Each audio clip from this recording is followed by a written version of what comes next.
갈등보다 중요한 것이 있다라는 제목으로 함께 은혜를 나누겠습니다.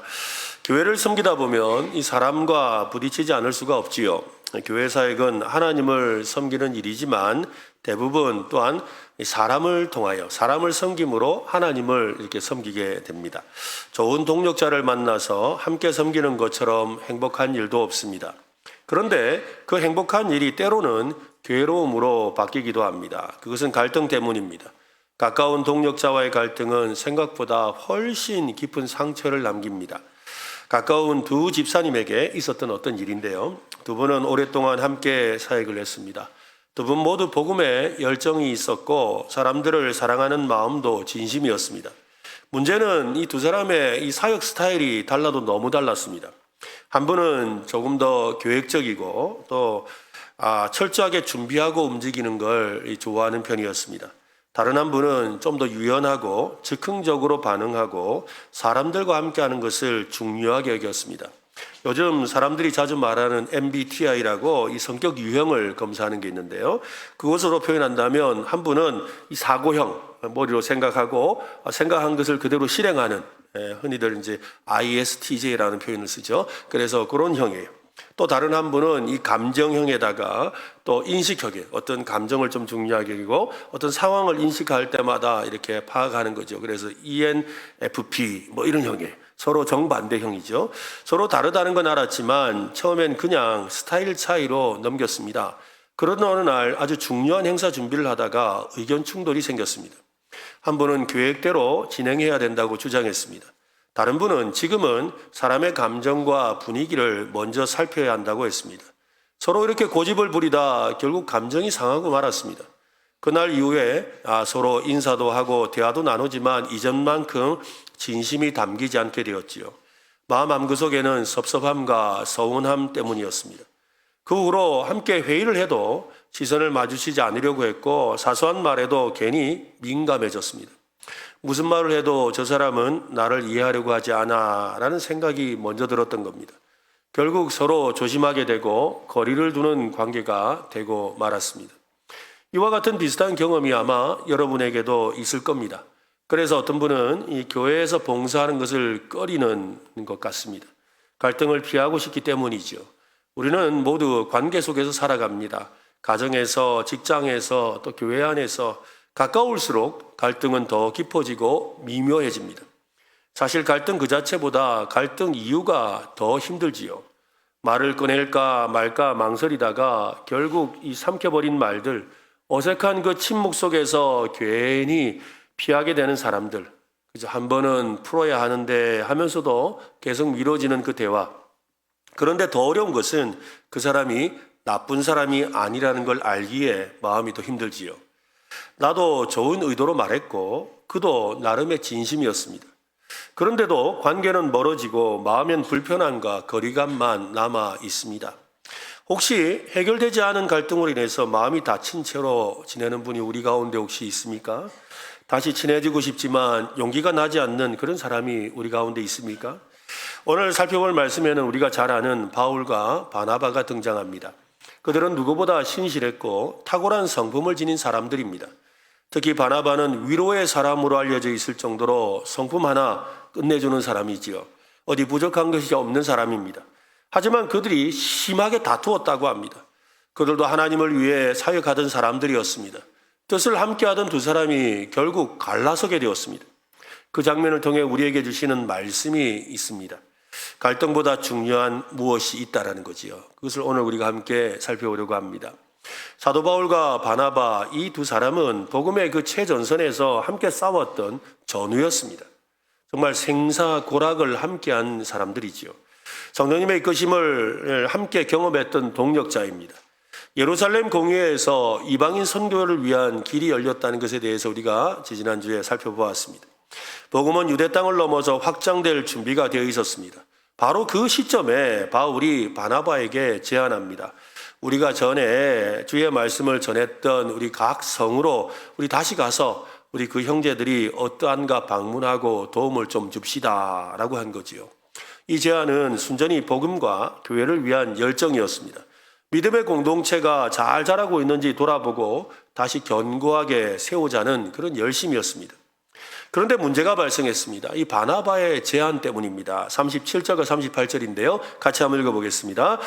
바나바는 마가라 하는 요한도 데리고 가고자 하나 바울은 밤빌리아에서 자기들을 떠나 함께 일하러 가지 아니한 자를 데리고 가는 것이 옳지 않다 하여. 이 마가는요, 바나바의 조카입니다. 이전 선교 여행 중에 밤빌리아라는 곳에서 사역을 하다가 너무 힘들어가지고 중간에 중도 포기하고 자기 집으로 돌아가 버렸습니다. 바울은 그런 마가를 신뢰할 수 없다고 생각했지요. 중간에 포기하는 그 사람을 또 데려간다고? 안 되지. 그래서 다시 데려가는 것이 옳지 않다고 생각했습니다. 반면에 바나바는 달랐지요. 마가에게 다시 기회를 주고 싶었습니다. 이 좋은 하나님의 일에 다시 참여할 수 있도록 도움을 주고 싶었던 거예요. 그래서 혹시 마가가 그때는 미숙했지만 지금은 성장해 있을 수도 있고 또 회복의 기회를 통해서 다시 재기할 수 있도록 도와줄 수 있다는 믿음이 있었습니다. 바나바의 시선에는 사람에 대한 인내와 믿음이 있었던 거지요. 바울과 바나바의 갈등은 단순히 사역을 위한 전략의 차이가 아닙니다. 서로의 이 가치관과 사람을 대하는 태도가 정면 충돌한 것입니다. 바나바는 사람을 세우는 사람입니다. 사람은 실수할 수 있다. 그러나 다시 기회를 줄 수 있다라는 믿음을 가진 사람입니다. 아무도 바울을 받아주지 않았을 때 그는 일부러 바울에게 찾아가서 그의 손을 잡아주었지요. 그런 그가 마가 요한에게도 다시 기회를 주고 싶었던 것은 당연한 일입니다. 반대로 바울은 사역에는 책임이 따른다라고 생각합니다. 복음을 전하는 일은 생명을 걸고 하는 일이지요. 그렇게 무거운 사명을 감당하기에 중동을 포기한 사람을 다시 데려간다는 것은 안 된다는 겁니다.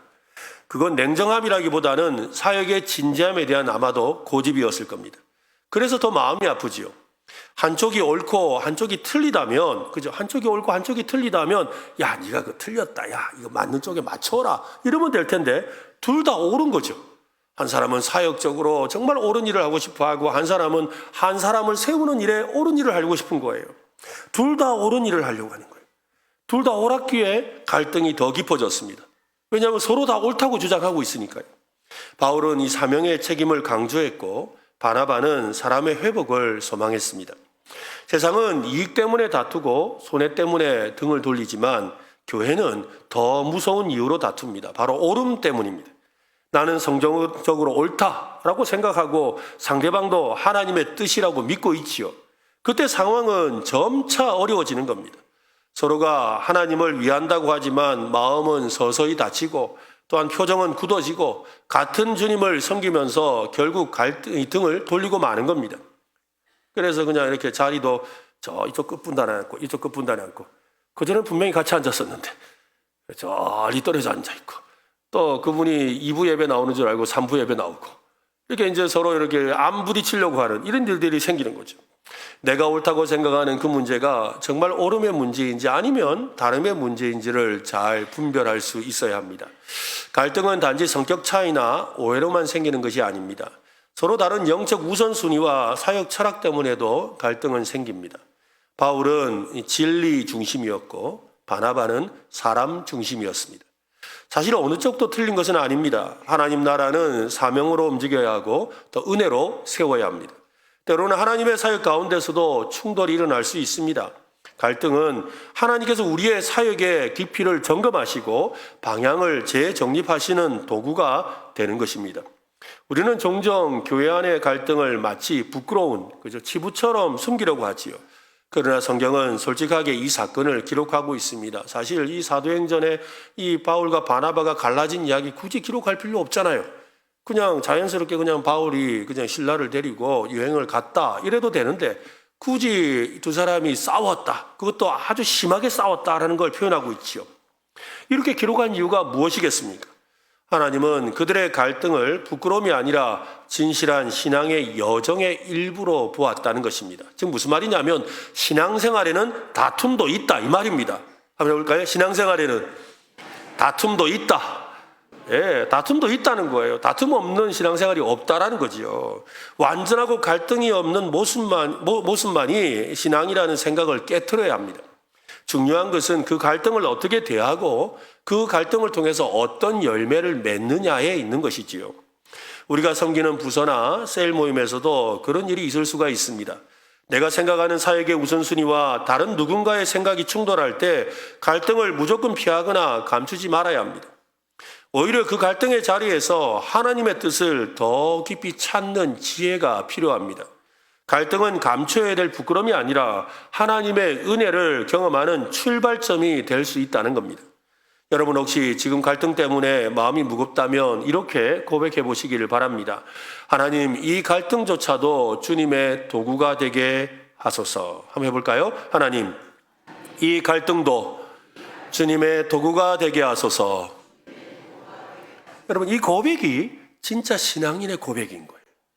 이 갈등을 통해서 하나님의 선한 뜻이 이루어지기를 바랍니다 라는 믿음의 고백을 하는 오늘 저와 여러분 되시기를 바랍니다. 오늘날 교회 안에서도 가정에서도 심지어 이 사역의 최전선에서도 갈등은 늘 발생합니다. 우리는 갈등을 겪을 때마다 혼란스럽고 불편하고 때로는 죄책감까지 느끼지요. 내가 잘못한 걸까? 내가 부족해서 이런 갈등이 생긴 건 아닐까 하고 자책합니다. 갈등을 겪을 때 가장 먼저 떠오르는 감정이 여러분 무엇입니까? 부끄러움입니까? 두려움입니까? 나는 또 실패했구나라는 자책입니까? 제가 갈등을 겪어본 이 세 가지가 다 오더라고요. 처음에는 남보기 부끄럽고, 두 번째는 야 이러다가 내가 하고 마음에 막연한 두려움이 찾아오지요. 그러다가 난 역시 안 되네, 안 돼. 난 잘 안 돼. 이러면서 스스로 실패자라고 이렇게 자책하기도 하지요. 오늘 우리는 갈등은 이꼴 실패라는 공식이 마음 깊이 박혀 있습니다. 그래서 갈등을 일으키는 사람을 저는 이러면서 또 자기 자신에 대해서도 갈등은 곧 실패다라는 그런 생각을 합니다.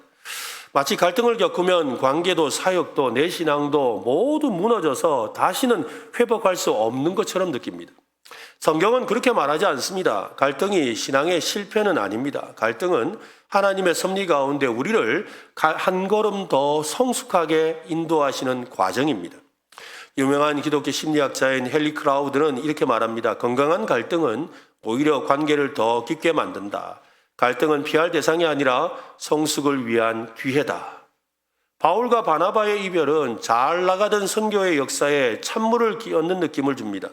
복음의 거장들이 함께 여행하고 고난을 겪었습니다.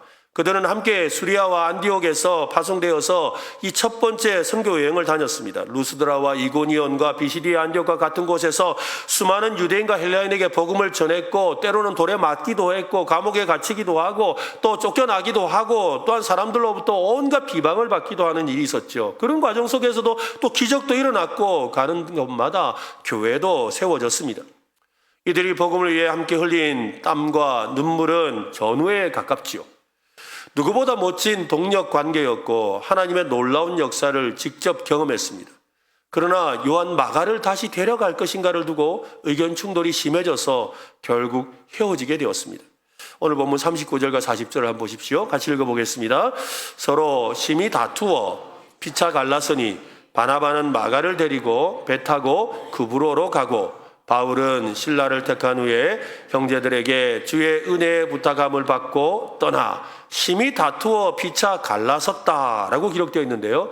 여기에 대한 헬라어의 뜻은 뭐냐면 격렬한 논쟁을 일으켰다는 거예요. 아주 감정이 격해지는 수준의 그런 이 논쟁을 했다는 거예요. 우리 이것을 격론이라고 그러죠. 격한 논쟁, 격론이라고 합니다. 단순히 다른 생각을 말한 게 아니라 감정이 격해져서 도저히 함께할 수 없을 정도였다는 뜻입니다. 결국 두 사람은 각자의 길을 가고 말았습니다. 바나바는 마가를 데리고 그브로 섬으로 떠났고 바울은 신라와 함께 수리아와 길리기아 이 육로를 따라서 이렇게 여행을 했습니다. 두 사람을 통해 펼쳐진 선교사역과 파국에 이른 것처럼 보입니다. 그러나 여기서 중요한 것은 성경이 이 갈등을 실패로 기록하지 않는다는 겁니다. 누가는 본문에서 누가 옳았는지 따지지 않습니다. 누가 더 믿음이 있었는지, 누가 더 리더십이 있었는지도 논쟁하지 않습니다. 대신 두 사람의 이 갈라섬을 새로운 선교의 확장, 하나님의 섭리 안에서 해석하고 있어요. 39절을 다시 한번 읽어보겠습니다. 서로 심히 다투어 피차 갈라서니 바나바는 마가를 데리고 배 타고 그브로로 가고. 여기서 갈라서다. 갈라스달이 해당하는 헬라어는 아포호리조라는 단어입니다. 이 단어는 물리적으로 완전히 분리되어서 서로 다시 안 만났다, 뭐 이런 수준의 이야기죠. 둘이는 다시 한 팀이 될 수 없을 정도로 완전히 다른 길을 간다는 뜻입니다. 얼마나 뼈아픈 단절입니까? 그런데 그 단절조차도 하나님은 새로운 시작의 출발점으로 삼으셨어요. 한 팀이 둘로 나뉘었습니다. 인간적으로 보면 실패하고 안타까운 이별입니다. 그러나 하나님의 시선에서 보면 복음의 2배 확장이 시작된 겁니다. 이 사건을 두고 칼빈은 이렇게 말을 합니다.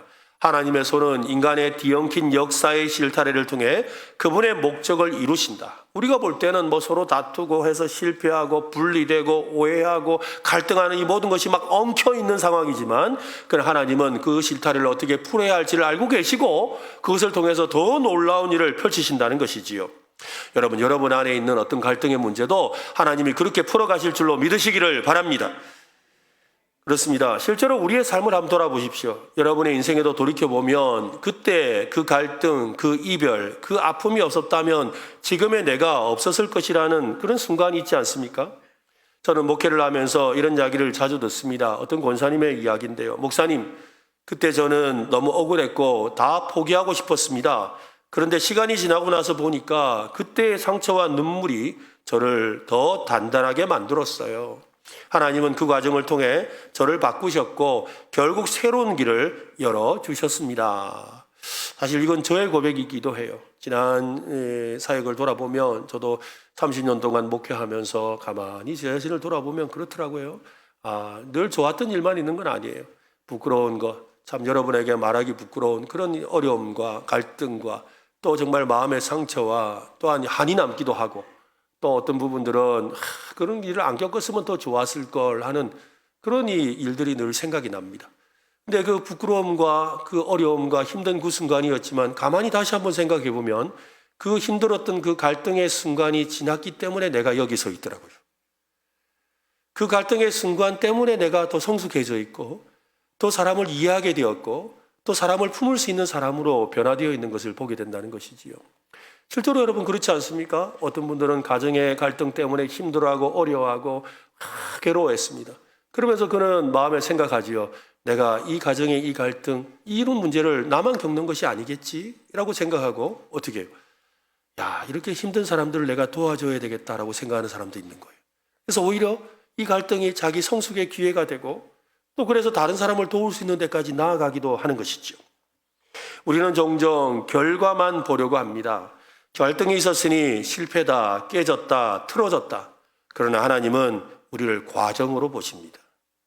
우리를 아프게 하는 그 사건, 이해할 수 없는 그 상황까지도 하나님의 큰 그림 안에 있다는 사실을 우리는 믿어야 합니다.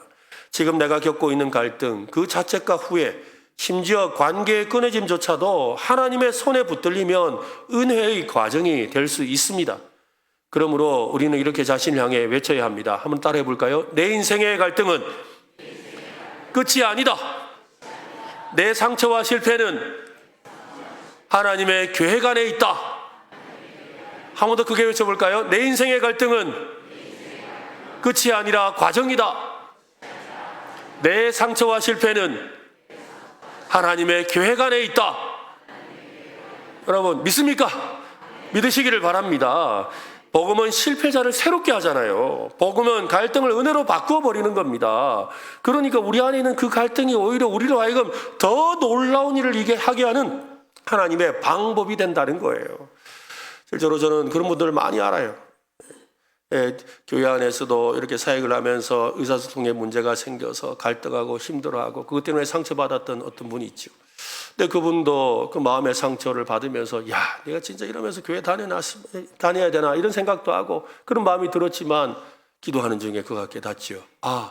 나처럼 이렇게 고민하고 갈등하는 사람이 있겠구나. 나처럼 관계의 문제로 힘들어하는 사람이 있겠구나. 그래서 그분이 상담을 배우고 또 여러 가지 의사소통에 대한 기술을 배워서 그래서 교회에서 또 그 일을 하게 되고 그러면서 그 일이 자신의 삶의 새로운 방향이 되어서 평생을 그 일을 하며 살아가는 사람들이 얼마나 많은지 몰라요. 그러니까 결국 우리 안에 있는 이 갈등의 문제가 나로 하여금 더 큰 일을 하도록 하는 기회가 되는 것이지요. 어디 관계만의 문제겠습니까? 일적인 것도 마찬가지겠지요. 아, 이게 왜 이래 안 되지? 이러면서 나는 이렇게 하면 될 것 같은데, 나는 이러면 될 것 같은데, 근데 다른 사람들은 아니라고, 이때까지 그렇게 하지 않았다고 그런 말하는 사람도 있잖아요. 그런데 아니야, 이거는 그렇게 하면 돼. 서로 의견이 충돌이 났지만 포기하지 않고 그 갈등을 그죠? 자기 승화의 기회로 삼으니까 어떻게 돼요? 다른 사람들이 생각지 못했던 새로운 기술을 개발해내고 그 새로운 기술을 통해서 발명을 하기도 하고 그렇잖아요. 특허를 내기도 하는 역사가 일어나는 거잖아요.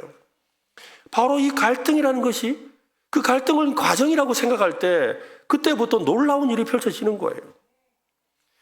여러분, 이런 믿음으로 오늘의 갈등을 하나님의 손에 올려드리는 저와 여러분 되시기를 바랍니다. 갈등은 실패의 징표가 아니라 하나님께서 우리에게 주시는 선택과 집중의 기회입니다. 그러므로 갈등을 피하려고 하지 마십시오. 하나님께서 다루시도록 그분 앞에 가져가는 저와 여러분 되시기를 바랍니다. 그 속에서 하나님은 반드시 새로운 일을 시작하게 될 줄로 믿습니다. 우리가 갈등의 한복판에 있을 때 가장 힘든 점이 무엇입니까? 눈앞의 상황에 온 마음이 쏠려서 도무지 하나님의 큰 그림을 바라볼 수 없다는 데 있지요. 이 사람과의 갈등만 끝나면 좋겠다. 이 문제만 해결되면 괜찮아질 텐데 라는 마음으로 현실에만 집중하다 보면 하나님의 크고 놀라운 계획이 내 시야에서 사라지곤 합니다. 어느 목회자가 중대한 사역을 결정을 앞두고 팀 회의를 소집했습니다. 사역팀에서 함께 수년을 동역해온 사람들이 있었지만 그날 회의는 뜻밖의 충돌로 막 격론이 일어난 거죠. 서로 의견이 막 평행선을 달렸습니다. 급기야 한 팀원이 눈물을 글썽이며 자리를 박차고 나가버렸습니다. 회의는 그냥 막 그런 자리에서 그대로 끝나버렸죠. 결과도 없이 그냥 분위기는 냉랭해져 버렸습니다. 그 목회자는 늦은 밤 교회 본당에서 기도하며 속상한 마음을 하나님께 쏟아놓습니다. 하나님, 우리가 이렇게까지 싸워야 했습니까? 다 주님의 일을 하겠다고 한 거잖아요. 왜 이렇게 어려운 걸까요? 갈등이라는 것이 때로는 우리의 시야를 좁혀버립니다. 너무 감정이 격해지고 마음이 상하면 오직 그 일, 그 사람만 보입니다. 그 사람의 말, 행동, 표정 하나하나가 내 마음을 건드리면서 우리의 눈은 점점 그 문제에만 집착하고 초점을 맞추지요. 갈등은 하나님이 보여주시는 더 큰 그림을 가리는 안개와도 같습니다. 이런 상상을 한번 해보세요, 여러분. 오늘 바울과 바나바가 서로 이렇게 갈등하지 않았다면 어땠을까요?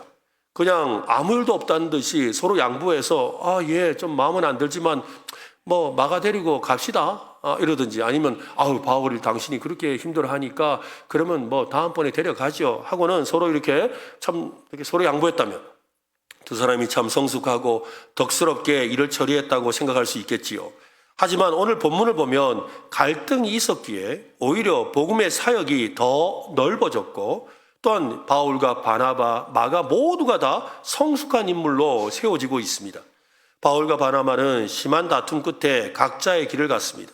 바울은 실라와 함께 또 바나바는 마가를 데리고 떠났습니다.